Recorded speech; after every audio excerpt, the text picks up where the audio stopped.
Hey everyone, welcome to Founders 365 with me, Stephen Haggerty. Today I'm joined by the founder of Hellstrom Group, Mr. Jonathan Pritchard. How are you today, Jonathan? Doing way too well. Glad to be here, man. Doing way too well. That means that you just turned a positive into a negative straight off the bat. Come on, That's man. what I do. I like to turn things upside down. I expected better of you. I expected better. But welcome to the show. I'm so glad you're here. You joined me from across the pond, so it's lunchtime for you, evening for me. So appreciate you spending a Saturday lunchtime talking to little old me. And this should be You got fun. it. Yeah, Yeah, yeah. this should be fun. So without further ado, let's jump straight into this. Let the listeners and viewers know what is it that Hellstrom Group does. It's a long story medium is that basically we help our clients get connected to their customers and clients themselves. We do that through mostly through training in sales, negotiation, presentation skills, and all of it is centered around ethical influence. So basically, we do 2-day workshops on each of those topics, depending on what our customers and clients need the most. And also, it branches out to doing trade shows and helping them get leads from in person events, which has been put on pause. But with the world as it is, we still need to be able to connect, and a lot of our communication is exactly like what we're doing now through Zoom, through online video platforms, and a lot of folks who are used to the handshake, word of mouth referral business generating strategies that are just no longer viable, they're having to leapfrog 10 years worth, right? Because basically, if all this wackiness hadn't happened, the in person approaches would still work. But Yeah, of now, course. almost every single business is being forced to adopt digital strategies. So it's still exactly the same processes of having a conversation, building trust, communicating your value in a way that your clients and customers will be able to understand. So we've been able to pivot and address those concerns for our clients as well. So that's Love it. kind of the long story short, is helping our customers be able to get more business through better communication. And listen, that's what business is all about. That's what humanity is all about, and I love it. But from looking you up online, let's say I've done a little bit of research. Uh-huh. You are probably one of the most what's the right word I'm going for here? Maybe the creative founders I've had on the show. So I'm guessing Hellstrom Group formed from one of your passions. Let's put it that way. Absolutely. That is spot on. That is exactly correct. So, what was going on in your world that you thought now is the time for me to make Hellstrom a thing, make this a viable business?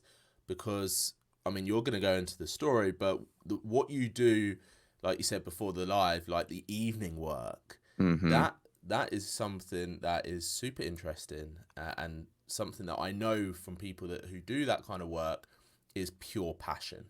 Yeah. It's Yeah. absolutely pure passion. So what made you do it? What made you get into this field? Well, kind of one of the stories kind of baked in the name itself, the Hellstrom Group, because Hellstrom is a name of a guy from the late 1800s who became world famous, traveled internationally in the 1800s, so he's got to be good. He was a performer, and the whole shtick that he did is called contact mind reading. It would play out like this: somebody in the audience would hide his paycheck or some valuable object somewhere in the entire auditorium. And then a random volunteer would just put their hand on Hellstrom's shoulder, and he would be able to feel their micromuscular, non conscious resistance or going with him in in a certain direction. And it was all non conscious communication. And he would be able to find the object. So it wasn't like the volunteer was trying to lead him there. It was just that thinking about the object, that thought came through their body and through the connection, kind of like partner dancing. Yeah, Hellstrom was able to do these impossible things. the subconscious took over. Exactly. So he was successful because of his connection and ability to understand that dynamic. Yeah. And I was like, that's perfect. And back then though as well, that sort of show, that sort of mastery would have been just completely mind blowing for anyone in that show or anyone in whoever met him. Obviously now, a couple of 100 years later, Hmm. it's got a little bit more expanded, a little bit more understood. You know, Mentalist and that side of work is still very popular. I think Darren Brown is literally one of my heroes. He's Um, phenomenal. He's he's just phenomenal. blows my mind every time. I mean, this whole podcast could just be talking about our love of Darren Brown, and Yep. not even joking. But for you, where did the passion come from for you? Where did that spark come from to even start looking into this? Yeah, that's exactly how I found this dude from the 1800s. Like, how in the world do you find out about this Yeah, guy? exactly. And it's straight up because I grew up doing magic tricks for my parents, my family, boring them to pieces with just awful stupid stuff. Yeah. How many And times can you throw uh, up a load of ribbons? exactly, like, oh, again, Jonathan, big whoop. We've seen this 1,000 times. No, this one's totally different. Sure it is. So my parents are saints, is really what it is. But basically, starting as a kid, doing magic tricks, and every single beginner magic trick book has, here's some card tricks, here's a rope trick, here's some mind reading tricks, here's tricks you can do with stuff around the house. And I'm like, okay, those other things are cool, but wait, mind reading? Mm. What in the world is that about? And they're still tricks, but to me, they've always been the most fascinating aspect of the magic spectrum. Yeah, So likewise. that's exactly what I just specialized in, right? And imagine you're a 13-year-old kid. Right? You've been doing this a while, and you're getting kind of good, and you're a grown ass adult, and this 13-year-old kid can tell you what street you grew up on. Like, that's terrifying. I was in And a similar boat when I was about 13, 14. That's when I sort of discovered Dan Brown. And mhm. I remember going to school, and for about 2, 3 weeks, I was just giving every single person toothaches. Right. I was using it for evil. So, Yes, exactly. It is a tool. It can be used for good or evil. And it's nice to have a balance. For every good thing, you got to exactly. do Yeah. one evil Yeah. thing. Yeah, Exactly. yeah. But yeah, that's it, man. And once you kind of get a taste of the dark side like that, it is supremely interesting. And over the years, it became kind of my meta passion, which is the tricks are fun and they're great in the moment to make yourself feel cool and to make friends and be popular. It gets even more interesting once you start thinking about why are these tricks possible in the first place. Yeah. So not how does this trick work, but why are tricks possible, Mm. right, on a more kind of fundamental level. And the fact that magic tricks are amazing to everybody, regardless of where they grew up or background, that the magic tricks will still work, to me, shows me that magic is tapping into fundamental human processes Yeah. that are applicable regardless of the culture. Mm. So to me, that is way more valuable. It's like being able to hack into the admin user panel on the brain's system, whereas most people haven't even read the user manual. So you're getting kind of root access to these processes that you can then make do things that most normal people have no clue is even possible. Yeah. Right? To me, And that's really cool. that I completely agree. I think that's one of the reasons I'm got into the world of sort of NLP and Hmm. psychology and all those sort of things that are linked to it is purely down for my fascination on Right. how the mind works and how the Exactly. mind tricks us and validates anything we want, and we can justify anything we want as a human, which even that term alone interests me. But Yeah. for Yeah. you, obviously we had this passion, and from a very young age you, like you said, you kind of started, you almost were behind that show, behind the magic, right? You were trying to Hmm. figure it out. You just weren't wearing that Right. awful mask. Yes. But Yes. when did you then start thinking, actually, this could be something I can turn into a service that businesses can really thrive off because of the power that you can give them and that knowledge. Early on, the passion was rewarded. When I was 13, I got paid $200 to do magic tricks at a company's summer picnic. So technically, that was my first corporate entertainment You were engagement. rolling in it at 13. Yeah, I was fit, like so many candy bars, Butterfinger Yeah. galore, right? So that was kind of early on.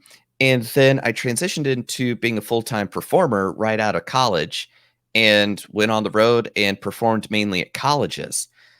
And that was going well, but then the autograph line, college kids would be like, man, I can't even imagine doing what you do. And they mean that in the, I can't imagine how that trick works, but also, wait, you make a living doing this weird thing that I've never even heard of before today. Their training is become an accountant. Right. So those were unceremoniously my first coaching clients.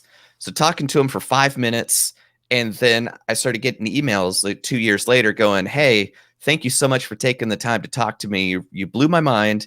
I had no clue that kind of stuff was possible. And here's what I'm doing now as a consequence. And I can't thank you enough. And I was like, oh my God, this is amazing. Right. And that was the first glimmer of, oh yeah, not everybody thinks the way that I do.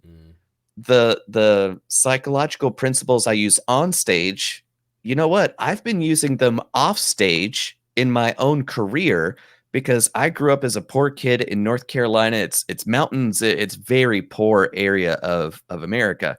And now I travel the world. Like, okay, that's not an easy path. You're like the small town kid who's made it. Right. So that was the first kind of glimmer that this stuff is valuable. And then as I got more interested in how to run my business more effectively and kind of get more out of the time I had, I started doing more business reading, and all these business consultants were claiming to understand motivational psychology, fundamental decision making. And I was like, all of this stuff is based off horrible, faulty psychology research, and they're all just rehashing the same crap research from the 70s. This is all garbage. I know this better than they do, and I can prove it with a 70-minute mind reading show from Vegas from international clients. Like, I can back this stuff up with real-time examples of showing people that they can do impossible things. And I was like, man, I'm going to eat their lunch. So that was the beginning of being able to translate from mentalist speak of 10,000 years worth of back catalog of understanding how human thinking is faulty and how to make use of it. And then applying that in a variety of contexts of, because really think about it. As a mind reader, I'm not actually psychic. I'm just really good at communicating lies. Yeah, it's and part of it is kind of like, think about making a painting that looks exactly like it's real. The only way you're going to make a painting that looks exactly like it's real is if you study what real looks like, then cultivate the skill set of representing reality. Then you'll have the skill set to perfectly represent a real impossibility. Then you could paint a dragon like it's lifelike, or a unicorn, whatever. But it's only after you've studied perfect reality can you fabricate a perfect fantasy. So magicians are the world's best communicators. It's just that they're perfectly communicating lies. Yeah. And that's only possible once you are super capable of communicating the truth. Yeah, I love that. So one of the things I was wondering, if with the B2B side, when you're going into businesses and you're training them, do on some level they kind of expect to show, right? They're kind of expecting the showman to turn up and deliver a mind reading or whatever you're selling them. Right. But actually, what happens is they get trained and they get taught all these amazing lessons, Is that Right. often a shock for them? Is that, or am I assuming that's sort of what's happening? It would be if I marketed myself that way to my direct clients, right? So the person Hellstrom Group doesn't make mention of mentalism. Okay, Hellstrom got you. Group doesn't make mention of my background as a mind reader and You as a polish it Vegas up. performer. Exactly, because are you going to pay me $10,000 for an Mm. hour of my time because I know some magic tricks? Yeah, see, that's what I was wondering because it's such a, I'm sure both sides of your life are super similar. The Hmm. the things you're doing on stage are probably very, very similar. But it's always interests me when people turn that into the corporate offering. And it's almost a shame that you have to polish it up or let's say dumb it down for people to understand it. Right. But when you started Hellstrom Group and you started working with clients, how quickly did you learn their language? Let's put it that way. Very. Very, Shocker. because that is human relationships are a protocol, Hmm. and the language you use is the protocol of accessing trust. And that's why people who think of themselves as overtly intellectual and overly deep thinkers of I consider real ideas, and Hmm. you know what, this surface level cocktail party, it's so blasé. I wish we didn't waste our time with these Exactly. trivialities. I prefer the deep intellectual conversations. We all Yeah, know someone like that. exactly. It's like, okay, great. If you can't even say, hi, my name's Jonathan, nice to meet you, what brings you here? Oh, that's great. Did you have any trouble getting here? If you can't even cover the pleasantries, how in the world can I trust you with my deepest darkest fears? Right? So you have to know the proper protocol of accessing trust with the person you're trying to connect with, and trying to sidestep that process means that you're just shooting yourself in the foot Yeah. and demanding other people meet you where you are. And that's the quickest way to go live on top of a mountain by yourself. And you must see that a lot though when you walk into a room, a corporate room, and often with corporate training, people are sort of told to be there, aren't they? They're told to be in the room. They're told that hey, you're gonna have some training. Jonathan Pritchard's coming in. He's gonna tell you X, Y, Z. So you naturally have those people in the room that either go, hey, I already know everything. I don't need to be here. As you walk on stage, I've done it. You've done it. Those people are like shining beacons of light that you just go, this is going to be fun, right? For you, when you walk on stage and when you start your training program, how do you break those barriers down so quickly? Because that's something I guess you have to do, right? Hmm. That's a really sharp question that only comes from somebody who's experienced that too. So yeah, like recognizes like for sure there. And it really is super important because there's a lot you have to do in the first 20 seconds, Hmm. which is fulfill their expectations so that they now aren't expending mental energy figuring out what in the world's going on, so that their shields go down. Once their shields go down, you can then hijack their process. And for me, it usually starts with being available before go time.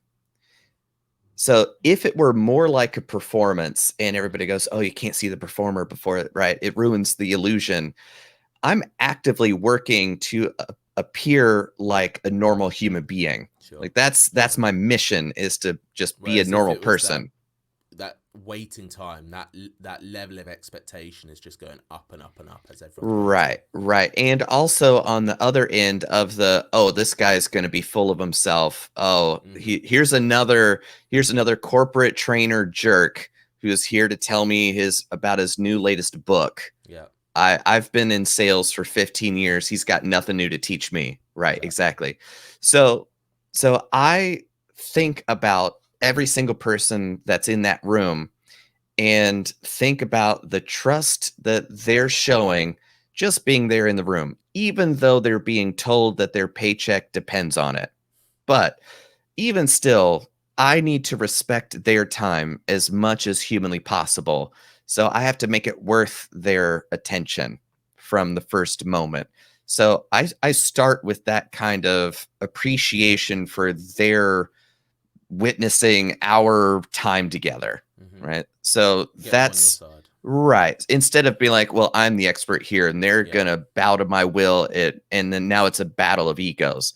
Exactly. So then as I walk out, I introduce myself, and a big part of it is to have a written introduction for the person introducing me, because the person introducing me thinks they're doing me a favor by going, "Oh, Jonathan, he does these fantastic little tricks. They're the sweetest thing. He's so nice."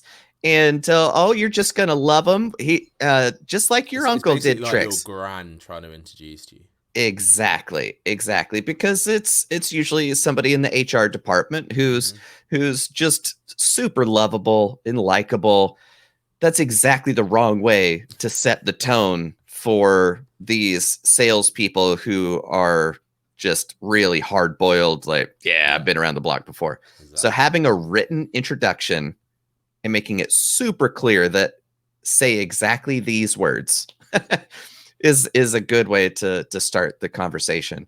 So then as I come out on stage or in the boardroom or the ballroom or this meeting room that used to be a coat closet, wherever it is that the team's meeting, I like to capitalize on the goodwill of, I'll give this guy a minute.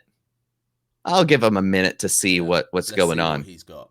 Exactly. Then there's a fun play along thing that I've done since I was 13. And it's an old juggler's trick of a coordination demonstration where one hand is doing one thing, the other hand's doing another thing at the same time. So it's kind of like patting your head, rubbing your stomach. Sure. Starts off really stupid. And everybody's like, yeah, I'll follow along.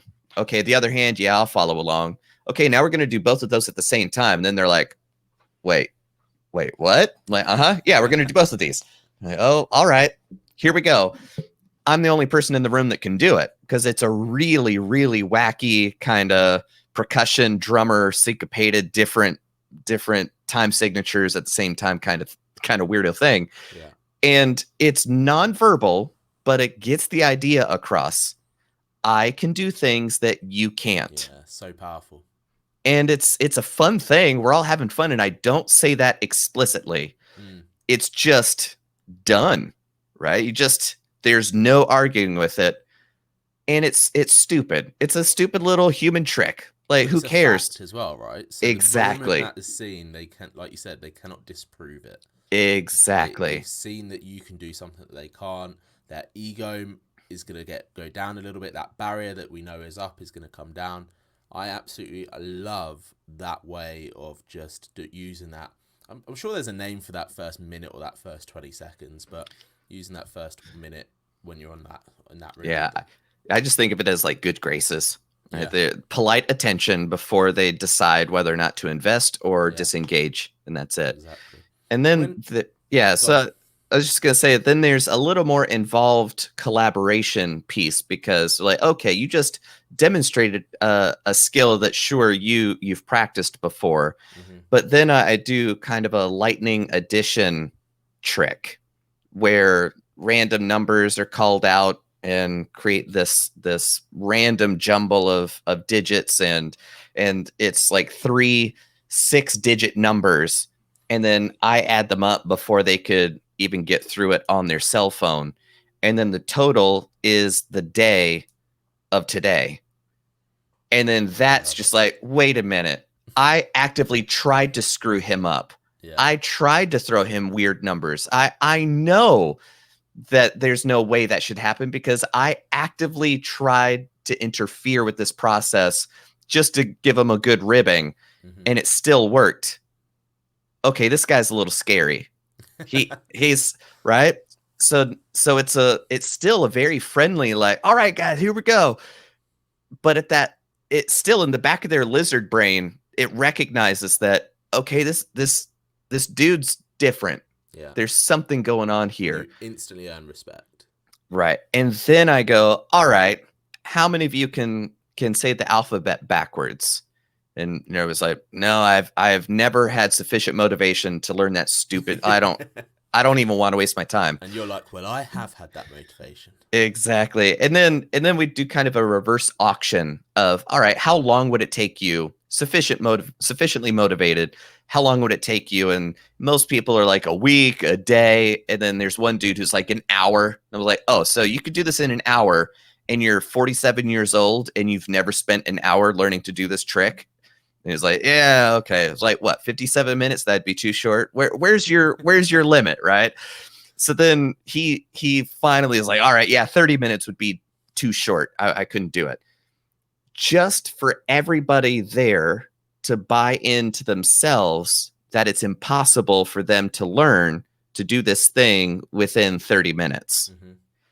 And then I teach them how to do it in 3. Love it.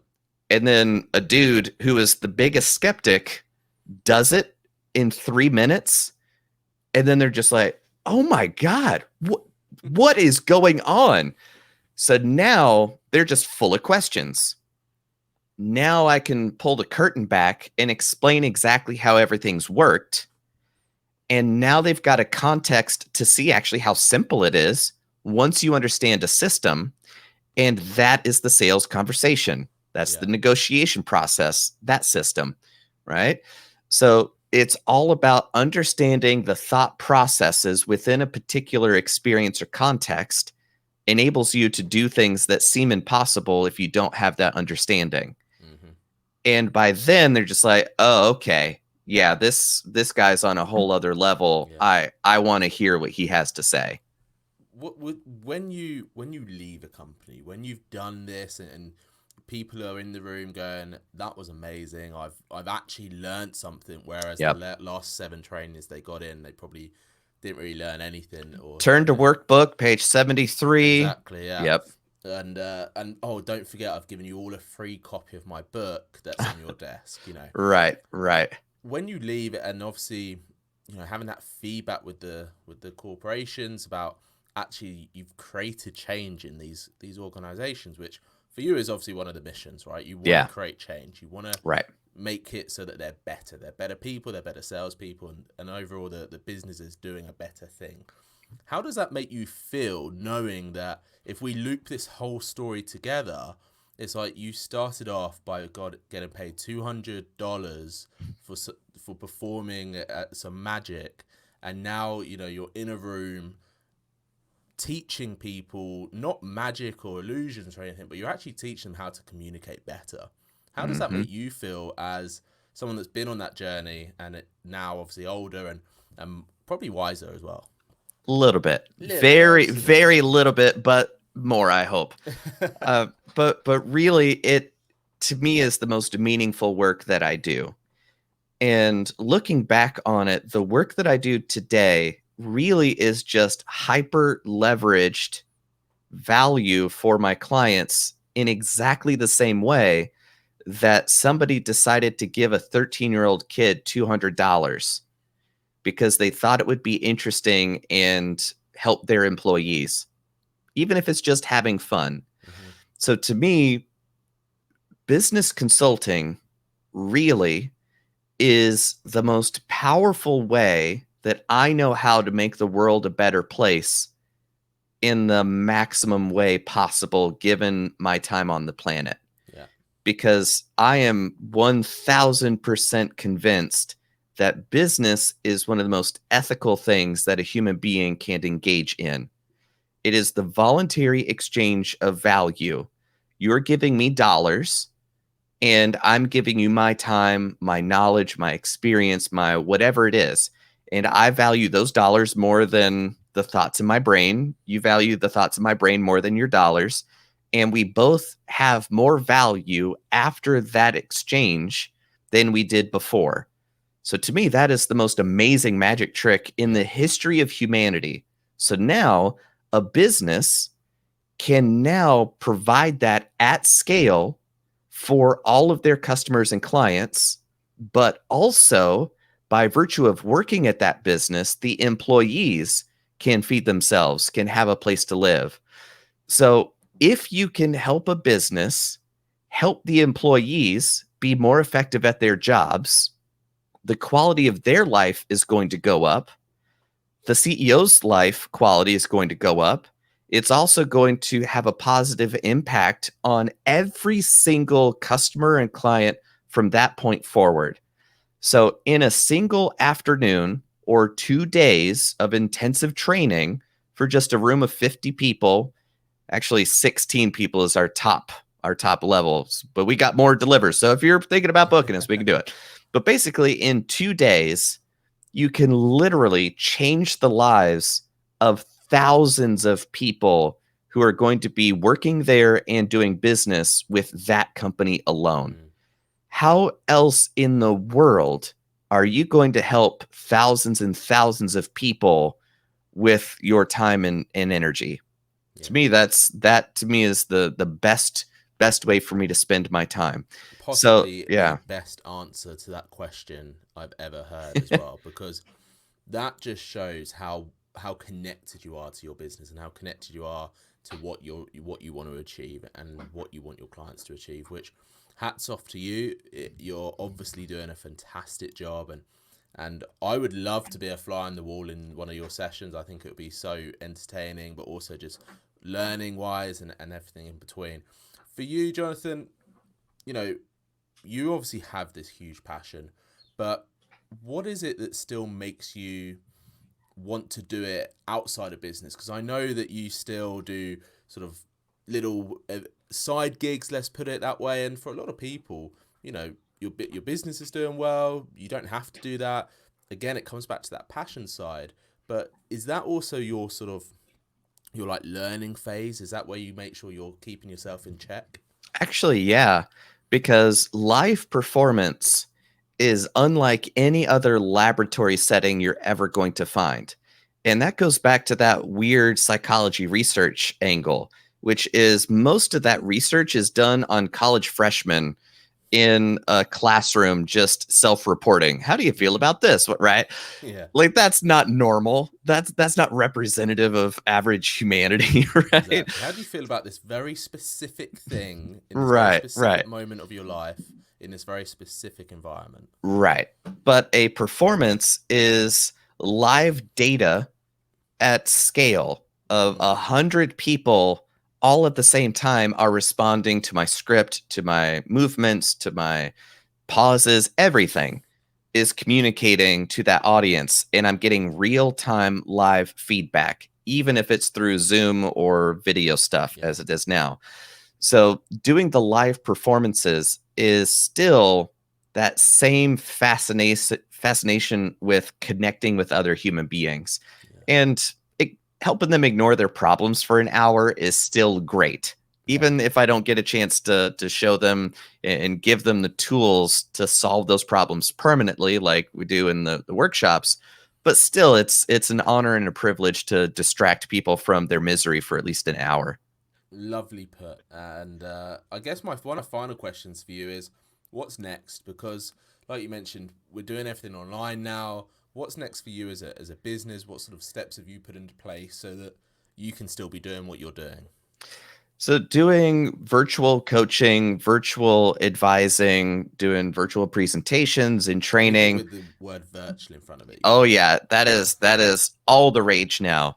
But basically, I mean, helping people understand how to appear better on camera, have good lighting, actually have at eye level the camera, not don't put the laptop in your lap and have you just see it up your nose. Exactly. It's all about managing the right details to facilitate communication and connection. That's it. So it's just a relentless focus on how can I deliver the most value to the most people the most effectively. Let's do it that way. Amazing. Listen, Jonathan, you're, like I said earlier, you're obviously someone that has a huge amount of passion, and it's been a privilege to just have this short amount of time with you. And I feel like we could probably talk for hours, so definitely have to get you back on season 2, where a little sneak peek, that may be the format. But my last question, and there's always one more question. Yeah. There's always one more question. how can people find out more about you, man? Oh, let's see. The best place to go is mindreaderuniversity.com. I I got tired of people asking, like, did you go to college for all this stuff? It's like, no, I have a degree in painting. Like that's that's And you've put that that's to fantastic use, by the way. absolutely, yeah. That is still a huge part of my life, and I'm creating like crypto artwork, and it's I love the interplay of technology and Hmm. imagination. Like it's awesome. So I figured, you know what? Let me just create my own university where I share my book, my conversations with interesting people, and all my video courses. That's the place to go. From there, you can find everything out about Everything me. else. And on the corporate side, yeah, hellstromgroup.com is there, but Mindreader University is the more fun place to go. More fun. And hey, we all need more fun in our life. Let's put it that way. Amen to that. Jonathan, listen, thank you so much for your time. Thank you for being a guest here on Founders 365. I've greatly appreciated it. Dude, and thank you so much for having me, Stephen. I really appreciate the opportunity to share my thoughts, man. Thank you. And thanks everyone for listening and watching. This has been Founders 365.